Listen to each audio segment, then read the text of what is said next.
समाज के विभिन्न वर्गों के बीच आपसी भाईचारे की डोर को मजबूत करने की मुहिम पर निकले पूर्व वित्त मंत्री एवं वरिष्ठ भाजपा नेता कैप्टन अभिमन्यु दादा कान्हा की तपोभूमि एवं ब्रजधरा पलवल में छत्तीस बिरादरी में आपसी भाईचारे को मजबूत करने का संदेश दे गए। कैप्टन अभिमन्यु ने पलवल की जाट धर्मशाला में सर्व समाज भाईचारा कमेटी द्वारा आयोजित भाईचारा स्नेह मिलन समारोह में बतौर मुख्य अतिथि शिरकत की। यहाँ पहुँचने पर कैप्टन अभिमन्यु का छत्तीस बिरादरी के मौजूद लोगों द्वारा उनका शॉल ओढ़ाकर नोटों की माला डालकर व पुष्पगुच्छ भेंट कर स्वागत किया गया। अभी तक प्रदेश के 7 जिलों में स्नेह मिलन समारोह का सफल आयोजन हो चुका है। कार्यक्रम को सफल बनाने में संदीप तेवतिया, दीपक डागर, अजीत रावत का विशेष सहयोग रहा है। कैप्टन अभिमन्यु ने कुंडू पाल द्वारा भेंट की गई 31,000 की माला को जाट धर्मशाला को सहायतार्थ सौंप दिया। कार्यक्रम में मौजूद प्रदेश के खेल एवं युवा मामलों के मंत्री गौरव गौतम ने भी कैप्टन अभिमन्यु की मुहिम का समर्थन किया तथा हर संभव सहायता का आश्वासन दिया। उन्होंने कहा है कि कुछ लोग समाज के युवाओं को भ्रमित कर समाज विरोधी कार्य करवा देते हैं, जिससे समाज के युवाओं को नुकसान होता है। उन्होंने कहा है कि समाज के लोगों को चाहिए कि वह ऐसे लोगों का न सिर्फ हर स्तर पर विरोध करें बल्कि युवाओं को दिग्भ्रमित होने से भी रोके। उन्होंने वर्ष 2016 में आरक्षण आंदोलन के दौरान कुछ भ्रमित युवाओं द्वारा की गई हिंसा का जिक्र करते हुए कहा कि कुछ लोगों ने उनके मकान तक को जलवा दिया था, किंतु जब समाज के मौजूद लोगों द्वारा उन लोगों को माफ करने का आदेश दिया गया तो उन्होंने समाज के सामने खुद को समर्पित करते हुए उन युवाओं को न सिर्फ केस ही खत्म करवाए बल्कि उन्हें जेल से भी आजाद करवाया।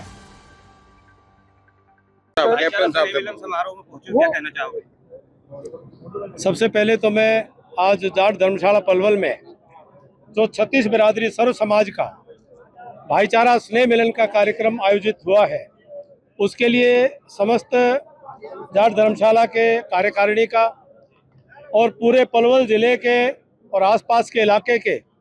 जो पाल की सरदारी है, सभी 52 पाल और सभी हमारी पालों की सरदारी और आयोजक बंधुओं का और सभी महानुभाव जो उपस्थित हुए उनका बहुत बहुत आभार व्यक्त करता हूँ कि उन्होंने एक बहुत ही पुनीत कार्य में अपना सहयोग दिया है और इस आयोजन को सफल बनाने का काम किया है। ये लगभग 7वां जिला हरियाणा प्रदेश में स्नेह मिलन का कार्यक्रम आज संपन्न हुआ है और एक बहुत चेतना अब हरियाणा प्रदेश के सर्व समाज में इस बात को लेकर के जगी है कि हम किसी के भी बहकावे में नहीं आएंगे और एक समाज दूसरे समाज के प्रति गलत प्रकार की टीका टिप्पणी छींटाकशी कोई करेगा तो अपने बड़े समाज का नेतृत्व उसको निंदा करके उसको रोकने का काम करे और सर्व समाज का भाईचारा और बढ़े और इसको लेकर के जो आवश्यक कार्यक्रम है वह अलग अलग स्तर पर और कार्यक्रम बढ़े, इसकी प्रेरणा लोगों को मिली है और लोग संकल्प ले रहे हैं। कैप्टन साहब 2016 में जो जाट आरक्षण हिंसा हुई उसके लेकर के तमाम चर्चा यहाँ चली, आपने उन आरोपियों को माफ किया, क्या कहना चाहोगे उसके बारे में? देखिए 2016 का जो कुल मामला है वो मामला कुछ नौजवानों के उकसावे में आकर के भूल और गलती का केवल मामला नहीं है, उसके पीछे एक बहुत बड़ी गहरी राजनीतिक साजिश बड़ी स्पष्ट तौर पर दिखाई दी कि जिसमें ऐसे तत्व थे जो सत्ता जाने के बाद उनके मन में सत्ता को खोने का इतना भयंकर उनके तकलीफ थी। उन राजनीतिक लोगों ने भोले भाले नौजवानों को उन्होंने गलत दिशा में भड़का करके और पूरे हरियाणा को एक प्रकार से जलाने का काम किया। ये वो लोग थे जो आह्वान कर रहे थे कि उस इलाके में भी कीड़ी नहीं मरी, उस इलाके में भी जाम नहीं लगे, वो लोगों को भड़काने का काम कर रहे थे और हरियाणा प्रदेश में किस प्रकार से आगजनी हो इसकी तैयारियां करके बैठे हुए थे। वो लोग भी इसके लिए कसूरवार थे जो इसको भड़काने के लिए 35 की तख्तियां उठा करके उन्हीं के वह साथी थे जो एक समाज को दूसरे समाज के खिलाफ खड़ा करने का काम कर रहे थे। तो समाज को तोड़ने का जिसने भी पाप किया परमात्मा भी उनको अपने सजा देगा, लेकिन जो केवल उकसावे में आकर के भीड़ का हिस्सा बने थे तो मैं ये मानता हूं कि असली दोष तो षड्यंत्रकारियों का था और षड्यंत्रकारी कानून से भले बच जाए लेकिन परमात्मा के न्याय के आगे उनको एक दिन झुकना ही पड़ेगा, उनके पापों की सजा उनको मिलेगी। मंत्री जी, आप भी एक राजनीतिक पार्टी से हो, अभी एक नई पार्टी आई है कॉकरोच जनता पार्टी, प्रोटेस्ट किया, मंत्री का इस्तीफा मांगा, शिक्षा मंत्री का, क्या कहना चाहोगे? देखिए, इस प्रकार से जो नीट का पूरा मामला है, सख्त से सख्त कार्रवाई इस पर की जा रही है।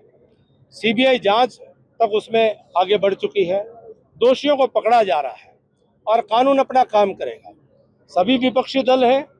वो अपनी बात को उठाना उनकी जिम्मेदारी है, वो भी उठाएं और सरकार अपना काम करे। कैप्टन साहब, आप दोनों ही पॉलिटिकल बैकग्राउंड से हो, अक्सर सुंदर कार्यक्रम आज भाईचारा स्नेह सम्मेलन हुआ है, जिसमें हमारे कैप्टन अभिमन्यु जी मुख्य अतिथि के रूप में हमारे बीच में,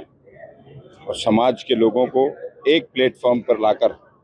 सौहार्दपूर्ण समाज के लिए, अपने अपने प्रदेश और देश के लिए समाज का सकारात्मक चीज़ों में काम में लगे। बढ़ता हुआ भारत है, मजबूत भारत है। कुछ लोग इस समाज को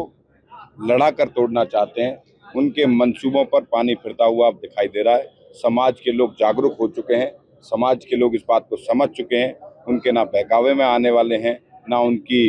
जो नीति है उस पर चलने वाले हैं। मंत्री जी, कैप्टन साहब ने आपको मंच से अपील भी की थी भाईचारा बढ़ाने को लेकर, क्या कहोगे? हम उसके साथ हैं और हम लगातार इस बात पे भारतीय जनता पार्टी सनातन धर्म को, हिंदुत्व को एक प्लेटफॉर्म पर लेकर। प्रदेश में एसआईआर होने वाला है मंत्री जी, कांग्रेस बैठक कर रही है कि धांधली नहीं होने चाहिए। कांग्रेस पार्टी का काम है धांधली। 51 से लेकर अब तक कई बार एसआईआर किया,